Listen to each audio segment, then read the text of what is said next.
if there's a location that mock scrapes come in handier than in staging plots, I'm really not sure how or why. One of the primary goals in creating staging plots is not just to have them utilize that as a food source. We want that to be a social hub as well. And that is, I mean, you don't get any more social than rubs and scrapes, especially scrapes. So how can we go ahead and truly transform this staging plot into a social hub? Well, if your staging plot is 1/4 to a 1/2 acre, I want a 6 to a dozen licking branches adorning that staging plot at a minimum. And I can guarantee you that 2 of them are going to be within shooting range of each. Hopefully I have 2 stands on that staging plot, so now I can hunt it with various winds safely. If I can pull that off, I'm going to have at least 4 licking branches, 2 for each stand, pointing straight back to the stand itself. Okay, at a known distance, very comfortable shooting distance, so that when those bucks are working those specific mock scrapes, their attention is focused away from me at a distance that I am supremely confident I can make that shot, and I know exactly what distance that is, giving me all the time in the world to sit up in the stand, come to full draw, or put up the crossbow or the gun, pick that spot and let that bolt, arrow, or bullet fly. That is outstanding for stacking the odds for a successful hunt, because it gives me the opportunity to shoot, but it also is going ahead and drawing extra activity to that social plot. I want to, as I said, I want to have a surplus of licking branches out there.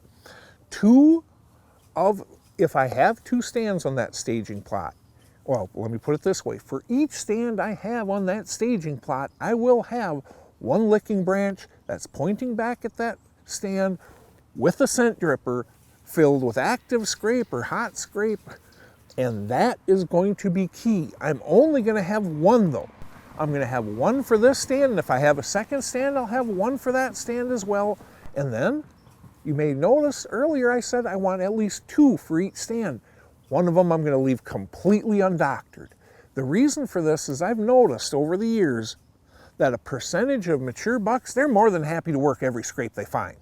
A percentage of mature bucks though, they aren't. They won't. They go ahead and they come up to another scrape. They don't. Will they ever work other buck scrapes? Yes. Even these, the ones I'm talking about, generally will. But when they come up to that scrape of another deer, what they really want to do is they want to mark their own scrape. And that's why I've got that second licking branch that's pointing back to that stand without that scrape dripper.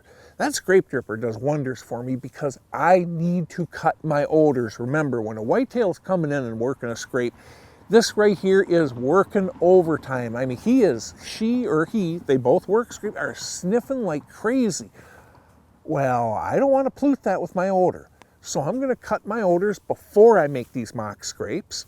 And then I do not want to be going back to that mock scrape over and over and over. That's where the Magnum scent dripper comes in. I go ahead and put 4 ounces of scent in there and I'm set for at least a couple weeks. For 10 days to a couple weeks, I don't have to revisit that. And quite honestly, most times I'll fill it a second time, but by the time it gets empty for the 3rd filling, almost every darn time the deer have taken over that scrape to the point where I don't even have to buy, it's taken care of. Okay, and then I want all those other licking branches, as I said, even if you have 2 stands on that food plot, I said a 6 to a dozen around that staging plot licking branches, because I want them to be able to scrape and scrape and scrape. And the other thing all that does for me is time management. Hunting really is a game of minutes and seconds. Every second I can get that buck to waste on my ground, the ground that I'm hunting, is another second that I have an opportunity to either harvest him myself or have an opportunity to pass him and get him another year. Having all those licking branches in that staging plot helps create that social hub. It creates a location that these deer want to go to even when they're not hungry, just for the social aspect. They need to check it. And it wastes their time on our ground, making it more effective for us. Final thoughts, brought to you by Huntworth. Licking branches and mock scrapes are incredible tools for going ahead and creating those social hubs. All you got to do is bend a branch down, attach one to a tree in one way, shape, or form. Use Wildlife Research Center's new product that actually has a scrape licking branch holder in it. And there's all sorts of stuff out there that'll go ahead and help you attach these branches to these trees. Have a half dozen to a dozen of them attached to trees around in and around that staging plot, right at nose level to bucks. At least 2 of them pointing to each stand, some distance apart, maybe 5-10 yards.